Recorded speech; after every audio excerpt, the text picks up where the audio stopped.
بسم الله الرحمن الرحيم، وبه نستعين. اليوم نستكمل حديثنا الذي بدأناه في اللقاء السابق، وأذكركم في هذا اللقاء بآية وردت في كتاب الله عز وجل يقول فيها المولى سبحانه وتعالى: وجاهدوا في الله حق جهاده هو اجتباكم وما جعل عليكم في الدين من حرج ملة أبيكم إبراهيم. صدق الله العظيم. وأنا عايز أعرف في هذه الآية معنى قول الله تعالى وما جعل عليكم في الدين من حرج. وقبل ده كله عايز أعرف، أنتوا عارفين الآية دي في سورة إيه؟ ما جعل عليكم في الدين من حرج. أنا مش عارفة أقول حرج، حاجة صعبة يعني. هو اجتباكم يعني اصطفاكم، لكم حاجة وأنت صعبة عليكم. الله يفتح عليكم، ما قصرتم، ولكن كفاياكم كده، لأن أنا حاسس أنكم أنتوا أحرجتوا الأولاد بما يكفي. وكلمة حرج أو أحرج بمعنى ضيق أو التضييق، ومنها نحن أخذنا كلمة الحرج. احنا بنقول على الأرض الزراعية دايما وأرض الحقول بنقول عليها أرض حرجة.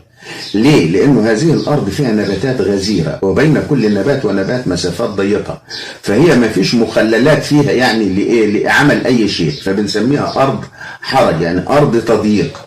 حتى الدولة بتمنع فيها المنشآت والحاجات دي، فهي اسمها أرض حرجة. وكلمة الحرج معناها التضييق. ولما أقول نقطة حرجة معناها نقطة لا تقبل الاحتمالات. يعني المريض مثلا في احتمال انه يشفى، ولكن لما أقول المريض وصل لنقطة حرجة يعني الاحتمالات اتلغت، مفيش احتمالات. ولما حد يقول لك ما تحرجنيش معناها ما تحطنيش في مكان ضيق ما اعرفش اقول لك فيه او لا. ولما حد يقول لك انا محرج منك يعني عايز يقول لك انت لازق، ابعد عني يا اخي كده، فك شويه، ما تحطنيش في الخانه الضيقه دي. تمام كده.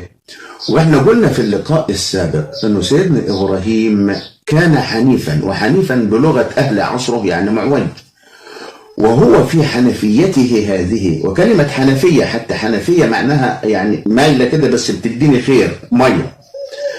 وسيدنا إبراهيم جاهد في الله حق جهاده، جاهد أهل الكفر اللي كانوا عايشين في زمان، وجاهد هو بذاته في البحث عن الله، ولم يجعل صدره ضيقا حرجا، لأنه ادى نفسه بحبوحة من الأمر ونظر إلى السماء وسع الأمر. وهنا لم يكن صدره ضيق أو فيه حرج في صدره من البحث عن وجود الله سبحانه وتعالى. وربنا بيقول وجاهدوا في الله حق جهاده هو اجتباكم، يعني فضلكم أو اصطفاكم. اجتباكم، هو اجتباكم وما جعل عليكم في الدين من حرج ملة أبيكم إبراهيم، يعني هو ده النظام بتاع سيدنا إبراهيم. والجهاد في إيه؟ الرسول عليه الصلاة والسلام قال ما نهيتكم عنه فانتهوا، يعني انت تجاهد نفسك في اللي نهيت عنه. وما أمرتكم به فأتوا منه ما استطعتم، وهنا ما استطعتم يعني معناها ما جعل عليكم في الدين من حرج، اللي تقدر عليه اعمله. يبقى في جهاد في النهي وعدم تضييق في الأمر. ملة أبيكم إبراهيم يعني هو ده منهج أبيكم إبراهيم. طيب، وتكملة الآية هو سماكم المسلمين من قبل وفي هذا، يعني في هذا الأمر ليكون الرسول شهيدا عليكم وتكونوا شهداء على الناس. يعني الرسول كلفه الله بالتبليغ، تبليغ الرسالة، ونحن كلفنا بالتبليغ عن الرسول. ومن يفهم ذلك المفروض يكون جوه منه نية حتى انه يبلغ عن الرسول ولو آية. وربنا قال فمن يرد الله ان يهديه يشرح صدره للإسلام. وهنا اوعى حد يفتكر انه هو مش مسلم عشان ربنا ما ارادلوش بالهداية، لا، ده هو اللي ما ارادش لنفسه بالهداية. ومن يرد ان يضله يجعل صدره ضيقا حرجا كأنما يصعد للسماء.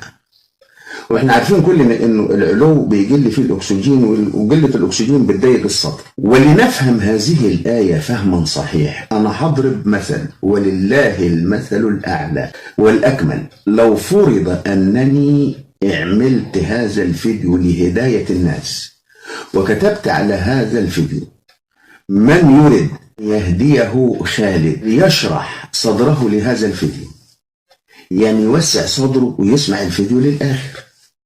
طب واللي عايز يضل عن منهج خالد يجعل صدره ضيقا حرجا، يسمع له كلمتين في الفيديو ويروح جافله.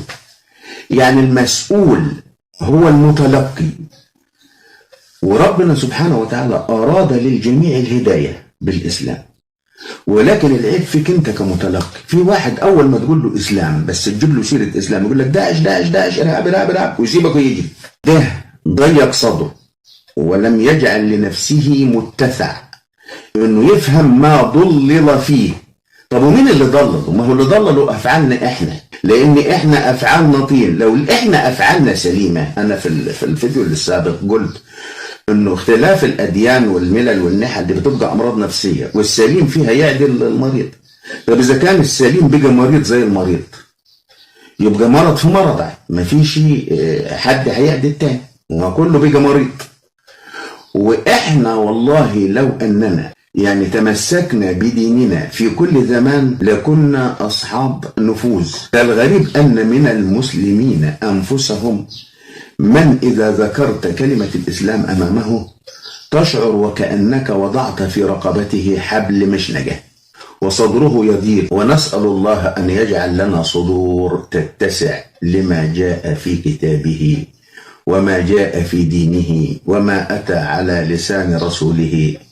اللهم آمين يا رب العالمين. اجعل لنا صدورا تتسع وتتقبل وتفعل ما أمرتنا به. سبحانك سبحانك لا إله إلا أنت، وأستودعكم الله، وإلى لقاء.